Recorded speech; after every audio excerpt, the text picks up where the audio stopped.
It gives me the pleasure to introduce our guest speaker, uh, Kashika. Did I get it right? Yes, that's correct. Kashika. Okay, Kashika Mhm. McKinney, who is the Director of Transit-Oriented Development at BART. She is an attorney by trade, and really just understands the background that it takes to work with the city partners and everybody else in building the housing near BART. So this is a key topic for us, but I'll let you really talk through what are you doing? Um, how is it going? What are your challenges, positives, and go from there. Sure. So how's it going? Despite where we are in the market cycle and the market conditions, it is actually going very well for BART. We have quite a bit of momentum with two TODs currently under construction. That's Lake Merritt and El Cerrito Plaza. And there should be we anticipate another one of our TODs at West Oakland will be going into construction in just the next couple of months. So again, despite the market conditions, we do have the wind at our back and are finding ways with our partners to figure out how to move forward. And I have a brief presentation. I'll share some of the project information with you all.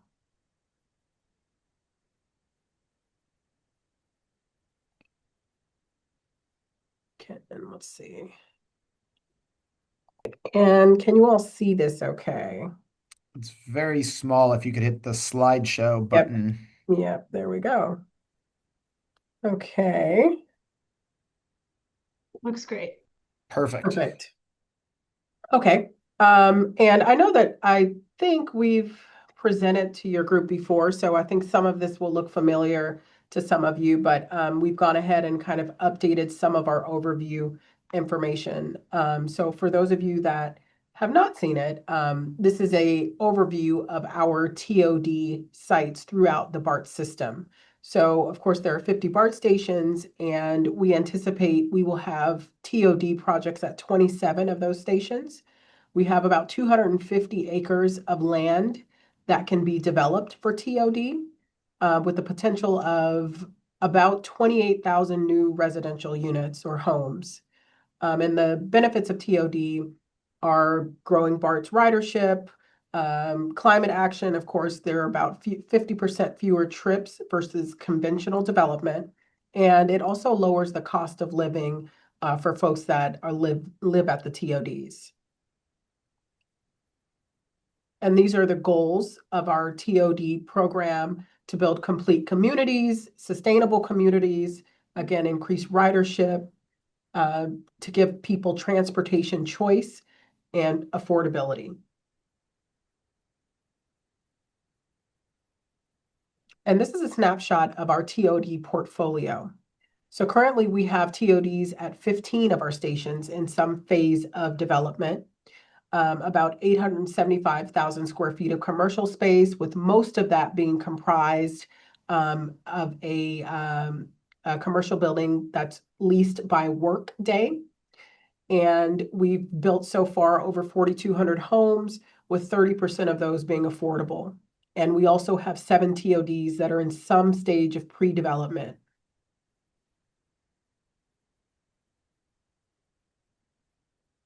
And our goal is to, by 2040, build 20,000 housing units, with 35% being affordable, and have just over 4 million square feet of commercial uses. And we update our work plan about every 4 to 5 years. So though the target of 20,000 housing units is aggressive, we are sticking to that goal. Of course, we are at the whims of market conditions and financing and all those things. But given our progress, we are hoping to achieve that goal by 2040.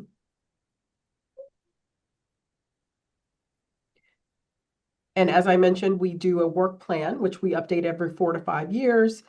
Recently updated in 2024, where we determine what projects will be in our near term, our midterm, and long term. And currently, in our midterm, we have Ashby, Bayfair, El Cerrito del Norte, Fremont, and Hayward. And these are all in some form, some stage of pre-development.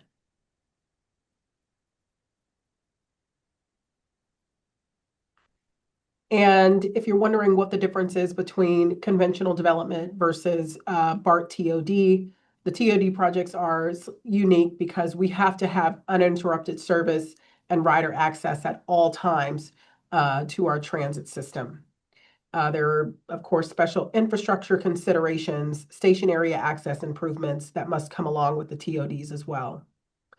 BART also has board-approved labor requirements and affordable housing minimums. As I mentioned, the 35% overall throughout the portfolio is our goal.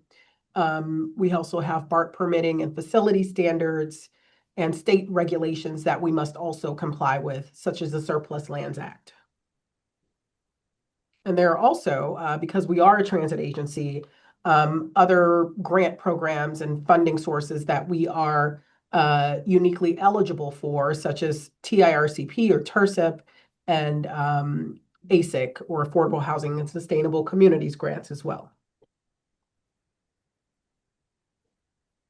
And this is the just the steps of working with BART on TOD. We start with the pre-solicitation planning, go through a developer solicitation and select a developer, go through the pre-entitlement and planning entitlements.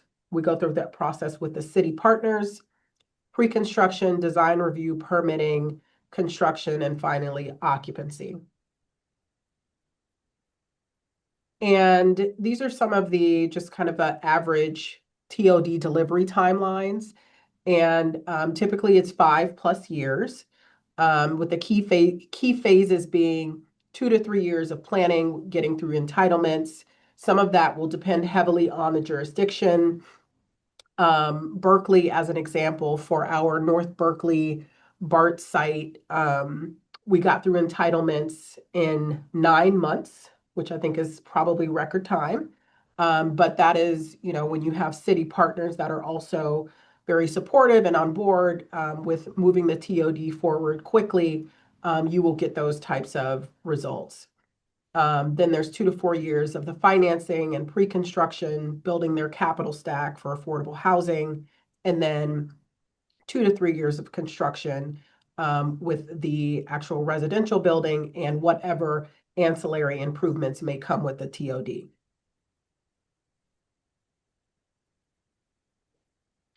Some of our development obstacles, which I'm sure many of you are aware of, for the affordable housing, it's a very complex landscape, very, very competitive at the state level for grants such as ASIC. The tax credits are also very, very competitive. So it does take time and sometimes several rounds of applications before the projects are successful. And then, of course, it's the market conditions and the financing and the interest rates and all of those things. The projects have to pencil before we can move forward. So those tend to be some of our biggest obstacles. And then, there are other infrastructure considerations, building and developing while maintaining active transit operations, which we are required to do 100% of the time during the development of the TODs, and station integration. And here's some of the policy alignment considerations. Plan Bay Area, MTC policy, AB 2923, SB 79, all in some way act to support TOD development, whether it's at the station or providing early funding for cities to do zoning and studies and access planning so that they can work with BART to move the projects forward. And AB 2923 establishing the zoning standards for BART land, and SB 79, which goes beyond the transit agency's own agency-owned land. That's a mouthful. And reduces barriers for downsizing near transit, or limits downsizing, I'm sorry. And here's some other considerations for parking, mobility, last mile. We do see a reduction in parking ratios. And as an example, people's habits have changed drastically in how they commute. Some people may be, on a hybrid schedule or, just getting to transit in different ways. But the parking reduction, as I said, as an example, our BART station and future TOD at Fremont, the Fremont station has over 2,100 parking spaces. And in the last 4 years, 5 years post COVID, has not gotten past 25 to 30% being filled. So these are excellent opportunities where you have the local support of the community, of the city to explore TOD and to reduce the parking ratios because it's just no longer needed. Other things that come along with the TODs are new bike infrastructure and bike stations, enhanced pedestrian access and plazas and community spaces, places for people to gather, new intermodal or bus and shuttle connections, so different ways for people to access the station are improved. And then, not just focused on replacing car trips, not just accommodating. So again, with those new intermodal and bike connections. And I want to give you just some quick information or a snapshot about two of our TODs that are under construction and one that will be in just the next couple of months. That first station is Lake Merritt. And if you look at the map, Building B is the residential building that's currently under construction. It's a 97 unit senior housing, 100% affordable building. And in the blue, you see across from Building B, Building A, which is not yet under construction. But in between those two buildings, Building A and Building B, is also a Paseo, which will, be a community benefit that the developer is also delivering along with the residential building.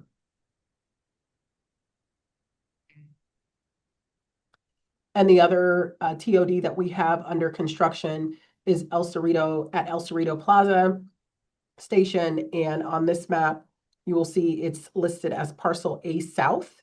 And I need to correct that. It says 70 units, but it's actually 77 affordable units that will be delivered first. And this is a modular project. So construction started, they broke ground in November of 2025 and actually started construction around January of 2026. And the building will be occupied, we anticipate, by November of 2027. So we anticipate the project will move, and it is moving extremely quickly.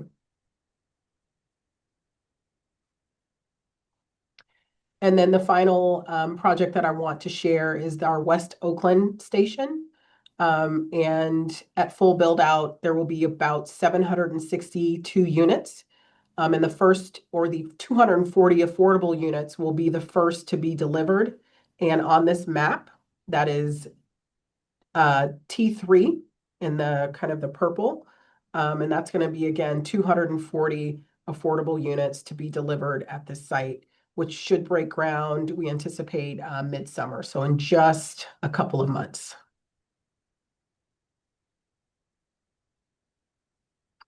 And that concludes my presentation. And please, if anyone has any questions, I welcome those. Yeah, we have, if you could put down the sharing screen, Jennifer, I see your hand up. If you want to hit that first question, go ahead. Great. Thank you for the wonderful presentation. Can you clarify what proportion of housing built through the transit-oriented development program is rental versus for sale? These are all rental units. Hmm. Um, we do have we will in the future, through one of our city partners, there will be opportunities for um, people to purchase homes, but that will be through the city. BART and the city came to an agreement at our uh, Ashby BART station, that BART will develop we had two lots. BART will develop one of the lots with our development partner, which will be rental, which is what we generally do.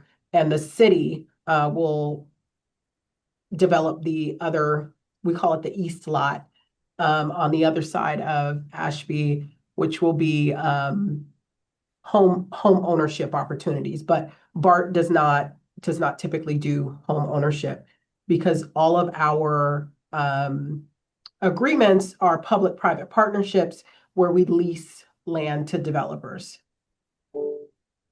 Great. James? Uh, Thank you for the presentation. So many questions. I will maybe start with one here and then get back in line to ask more. First of all, really appreciate all the work that Bart's been doing with Pleasanton on the East Dublin Pleasanton station in terms of trying to get some agreement there.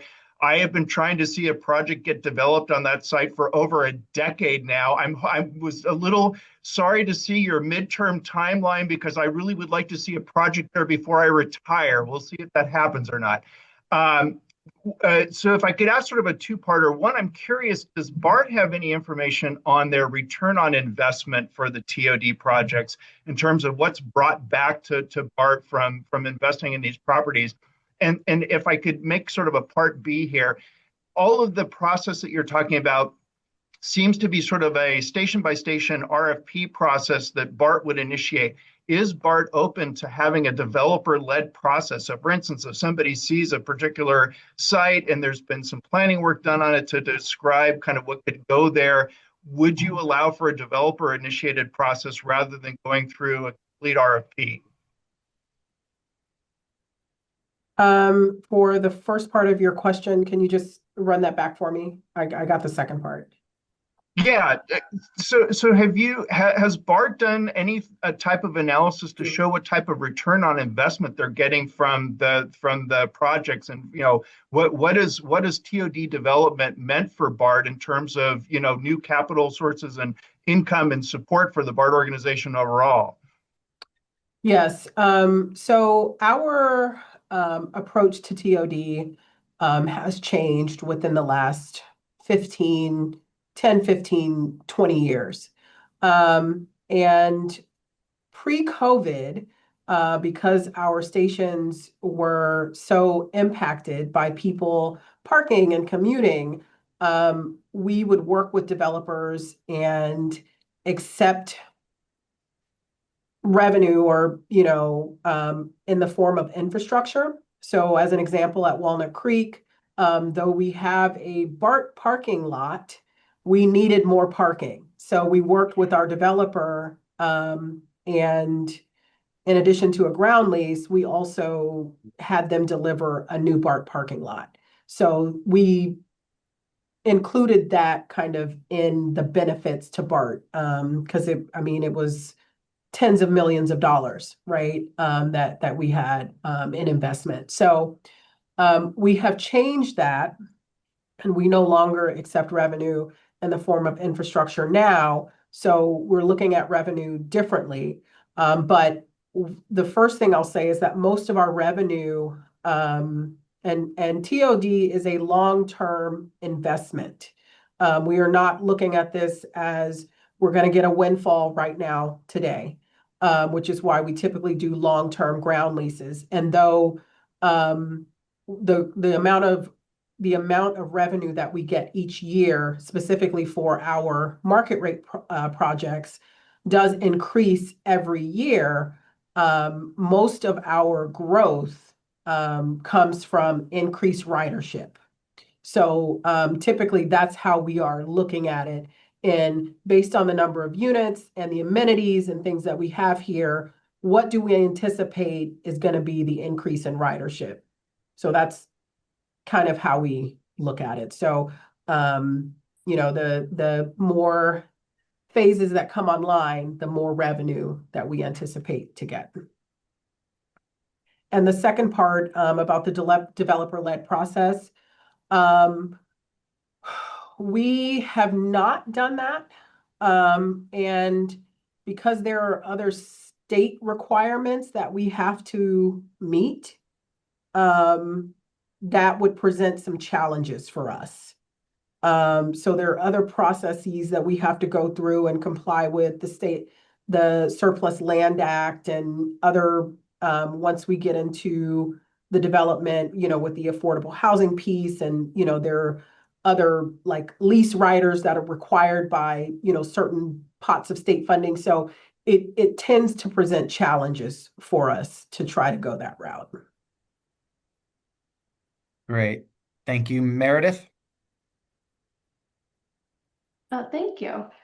I was curious about what some of the factors were that you considered in doing the 2024 update to what's near term versus long term in the TOD work plan, and if there's an opportunity for stations or jurisdictions to try to advance their timeline. Absolutely. Yep.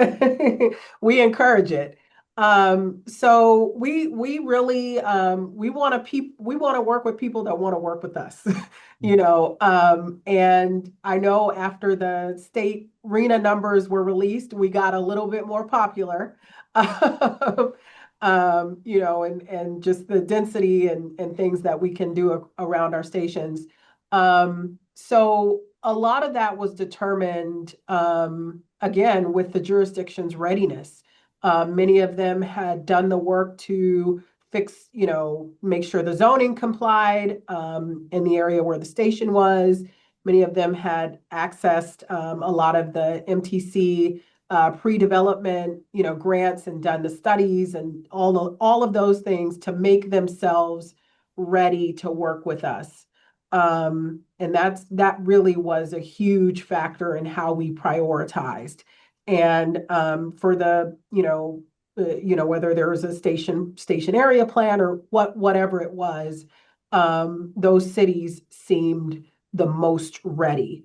And those midterm, they were kind of getting there, and obviously expressed interest in wanting to move forward in the near future.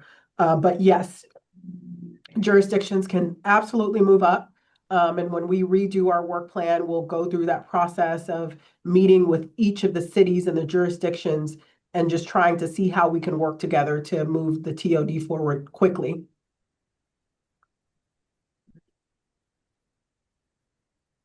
Great. I think that's a good question that's on a lot of our minds is what do you need that we could help with as an organization to speed this up, right? And if there's something concrete, you could say a support letter, you're having trouble with this city and you can help us, we can help facilitate things. I think that's a good question. And I want to go with Michael, but if you have any thoughts on just overall how we might be able to help you. As I said, I think a lot of it is kind of the pre-development work, making sure that the zoning is compliant. And we do, in those early phases, expect the city partner you don't need a dedicated full-time staff person, not at all, but it will require some staff time. So I think the cities have to be willing to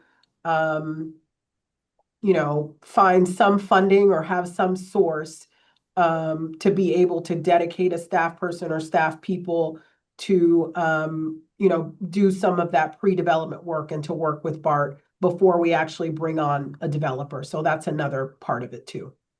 Okay.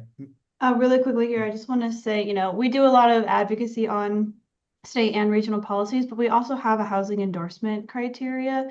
So if there's ever a project that you're working on that you think could benefit from support for a specific project, not just like a policy that would help make all of your projects move forward. That's also something that we do, and we would be happy to partner with you on that. Like, especially once there is a developer there, if there are any other obstacles standing in the way to that happening. So just wanted to share that as well. Okay, thank you. Yeah. Michael? Hi, I work with Samtrans and Caltrain on TOD projects. I was just curious to compare some notes. What's your experience working with the Surplus Land Act and your RFP process? Do you find that those things work well together? And then also, we now have SB 79, and you've already dealt with your own legislation, similar legislation, right, in SB 2923. How has that gone? And how, in particular, you're working with the local jurisdictions? How receptive have they been to having a transit agency come in and tell them what their land use rules are? So for the Surplus Land Act, we do have to go through the process of complying like everyone else. So I don't know that it's difficult per se. I think it's just something that we have to do. And we Does it work with your RFP process though? I mean, has that been easy to? We still are able to issue our RFPs and go to our board to go through, get a, approval for SLA. Yeah, so that has not been problematic for us. And the second part of your question was SB 79 and yeah, what it's like. So we have not, again, we want to work with folks that want to work with us. So we have not had to we have not used AB 2923 as a hammer. So we're not going in because these are partnerships and we all have to work we have to work with our city partners, our developers to move these projects forward and the community. And we don't want to go in and, impose, martial law on anyone. Even though, we do have this as a tool. So what we have found is that jurisdictions that are doing the work for pre-development and that are ready to move forward, they voluntarily, do the work to make sure that their zoning is compliant. So we have not had to do anything. It's been our city partners that are moving forward and doing that work. And I think, James, you're back up. Thanks. Can you talk a little bit about sort of what the schedule is for updating the work plan? And then I guess I want to hit on some of the other questions that Meredith and a few others have brought up about how to increase bandwidth, and in particularly, how do we start to accelerate the RFP process on sites so that we can really start to get some things going? I mean, I think right now, the project list that we're seeing going forward is also sort of been reliant on the economic conditions that have kind of come up to this point. We're going to be hitting a dry spell for a while, I think, because right now the construction costs and some of the financing opportunities, especially for high density multifamily, is just not there at the moment. But it's a great time to start to tee up things so that as those conditions improve, we can really start to see projects be readied and move forward quickly once the dynamics change a little bit. So I guess, again, it's sort of going back to the bandwidth question. What can we do to start to really sort of increase the opportunity for, bringing on more RFP opportunities online sooner? So for the work plan, we plan to do an update in around 2028, 2029 is the next time that we'll update. And, even though these projects can take up to 5 years before you actually see, anything visible going up, there is just always work being done. I mean, there's so much in the pre-planning and the pre-development phases. That's a really tough question. Just, because we are essentially at the whims of the market. So I don't know if you guys can do anything to lower interest rates by about 2 points and Yeah, get our ridership back up to, pre-pandemic. Um, yeah, And get a that's sales a tax passed. She, that's kind of a tough one. I think, we will always push to um try to keep the momentum that we have. And at one point, I mean, last year, Lake Merritt, it was the only crane that you saw in Oakland. So I think, Right. we will continue to do what we do with folks like you as partners to try to push these projects, to try to encourage the city partners to do what they need to do. And if there are folks that are in your council or mayor's office or whomever that might be a strong supporter of TOD in their city, we encourage them through their mayor's office or planning departments to still reach out to us, to see how we can work together. Yeah, that's what I'd say. yeah. But can I ask you a quick follow-up on that? So, I mean, I think I do understand and appreciate, believe me, more than probably anybody, the importance of having willing partners to be able to make something move forward. I work at a city that's been a little reticent about, really engaging with BART, which is why we've had over 15 years of planning activity and not any actual construction happening. But I guess the question I'm going to ask is, if all of your sort of fence sitters were to come in today to BART going, we're ready to move forward, does BART have the capacity to be able to address all of those projects? I guess, again, No, recognizing that BART can't control things like interest rates and funding opportunities and all that kind of stuff. You can control project readiness. And I guess the thing that I would hope that BART would be able to try and do at this point, have teed up as possible so that you can really start to have things ready to go when the conditions are right for them to move forward. yeah, and I think a lot of that also is, you have to have sources for pre-development. And I mean, BART we have a very sensitive fiscal outlook Mhm. ahead of us. So I think we are doing all we can to maximize our revenue.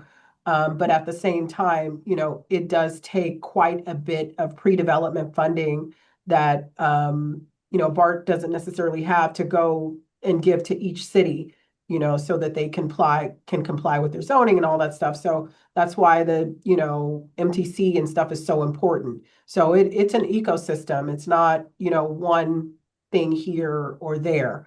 It all has to work together to bring these projects together. It does. So, Will, you have a question? Comment and kind of Yep. to James's point. So, this coming Monday, the 13th, the Pleasant Hill BART Station Leasing Authority Board is going to most likely direct staff, being me and my counterpart at BART, to issue an Mhm. RFP for Block D. That's the final piece of that TOD. Mhm. I think, we haven't received official direction yet, but it would be a nearer term one, and we did over the last year exactly I think what James was talking about. We went to the board, that board, the JPA board, in October after doing some developer interviews about what are the obstacles, what to developing the site, what's the outlook, and we were told exactly what James said, that while things are a little bit iffy now, we want to pre-position to have it going once things improve. And so hence going to the board on Monday. And that's exactly what we're going to do, get their direction and then work on that RFP and have everything, line up a developer, hopefully, and be ready to go, hit the ground running when economic conditions allow. So if anyone wants to And, come to the JPA board meeting at 2 o'clock on Monday, uh, please do. and before we have some other questions, next month, whether he knows it or not yet. Will Nelson will be our guest speaker. He's going to go through the county general plan update and how that should allow for more housing in the unincorporated areas. He will educate us on the urban limit line that is on the June ballot. And maybe he will be talking about the Pleasant Hill BART station as well. So please join us next month while Will talks about all of those things on Cinco de Mayo at 11 a.m. I'm going to go with Matt Kelly and then James again. Yeah. Thanks, Jared. So I just want to give a plug for Measure J, the county's sales tax for transportation, because when we talk about pre-development activities, there's a program under Measure J called Transportation for Livable Communities, and the goal of that program has been to fund kind of those pre-development activities from a transportation perspective, from an access perspective, and getting these transit-oriented development areas ready for development. And I think, in El Cerrito, they dedicated a lot of TLC funding to access improvements around the BART station, and I live right down the street from the plaza, and you're seeing multiple stories of development going up right next to the station in a former parking lot. So it's really exciting to see that happen and build upon the transportation investments.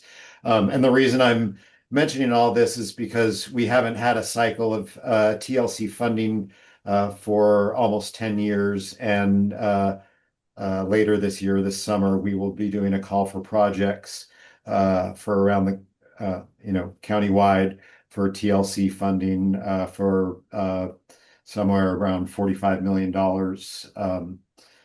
for local project sponsors to apply for these projects that will really, hopefully enhance our transit areas and get them ready for development, or at least a little more further down the line, and avoid some of the improvements that a developer would have to fund, get those in place early on.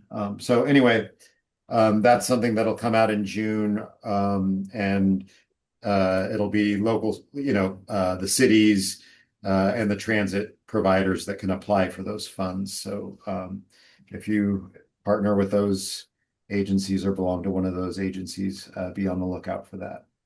Thanks. Great. Meredith, good heads up as the only city represented today. James, did you have something else or you're good?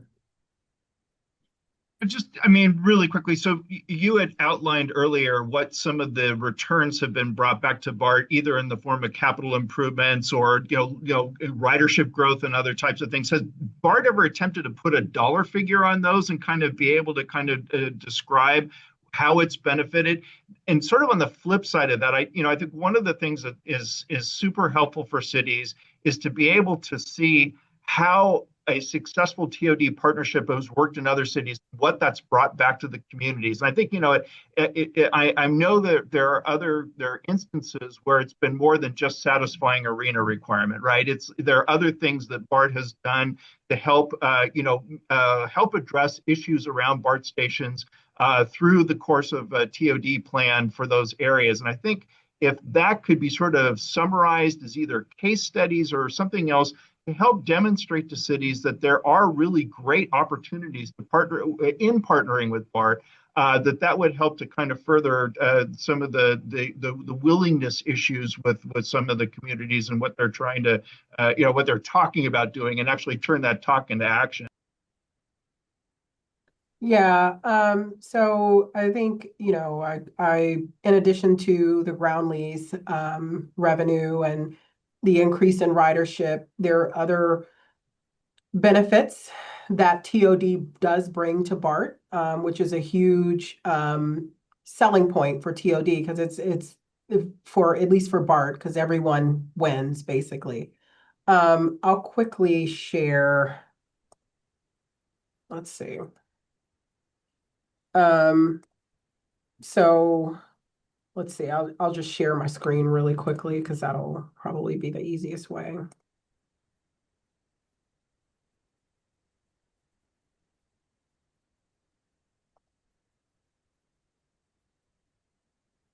So this is another way that BART is leveraging funding from TODs. And this has increased. This slide is slightly dated, but for our projects, we've gotten over $100 million for other BART projects, purchased new rail cars, our traction power substation upgrades. We've helped to fund the new fare gates. Other access and station modernization projects have been completed. Our UPS, plazas, station access improvements. So these are also funds, if you're putting a number to it, that TOD has helped to bring into BART. So hopefully that kind of helps you as well to see some of the revenue. I mean, it's been used for infrastructure, but this is again more revenue being brought in as a result of TOD. Great. Linus? Yeah, thanks. This sort of riffing off what James was going after, but beyond, I know this is kind of a naive question, but beyond infrastructure, if you're going to own land with 4,000 new residents and so forth, and I'm sure there's mutual aid, but I'm curious, is BART calculating what the sort of incremental head count would need to be for policing and sort of the partnering with local police, City of Fremont or wherever it might be, as a part of the benefit, or is that not part of this kind of budget perspective? Is it all infrastructure? Downstream, you're going to own that forever and have to police those properties. Yeah, and typically, so we have agreements, and that's a little bit more nuanced with the TODs. But once the TODs are developed, typically they are policed by the local police department, not by BART. So there's an agreement with BART police and the local police. So that's not necessarily a cost that BART has. I don't know if that helps to answer your question. Yeah, I'm surprised. I would think that BART would be responsible for policing its own properties, including, the rentals and so forth. So I don't quite understand how, like, for instance, Fremont. I think this is great by the way, Sheikah. I mean, Warm Springs and the like, I'm familiar with it. These are great strides forward, but it's like, how do you provide for that downstream social structure beyond just the infrastructure? Sure. Okay, I want to, Will, quick. Yeah, I was just gonna kind of answer or address Linus's question. I mean, like for the county, we're still the planning jurisdiction, and we have the sheriff, for example. There's a sheriff substation at Pleasant Hill, Contra Costa Center, BART. So we have development impact fees and mitigation programs for all sorts of things, right? And including police services. So for us, that's how we look at it, is a development project in our jurisdiction that would be mitigated like any other, regardless of whether it's on BART property or not. Great. And Thanks. I mean, BART police they police the BART stations and the lots and stuff like that. But once the development is completed, then typically it is the local police, as Will mentioned. There might be something in the way the law works in the state of California where their jurisdiction may be limited on residential units. I don't know if Bradley knows that, but Bradley Dunn or Kashika, any closing thoughts before we head out at the top of the hour here? Well, just thank you so much for having us. And if you or anybody else has follow-up questions, happy to reach out to me and I can get you answers on anything. So thanks for having us. Appreciate it as always. Yeah. Meg, any final words before we let everybody go? No, thank you all so much for coming, and thank you to our presenters. This was all really helpful. Yeah, thank you guys. We appreciate what we're doing. So, Thanks, have a everyone. good one, Thanks everyone. all.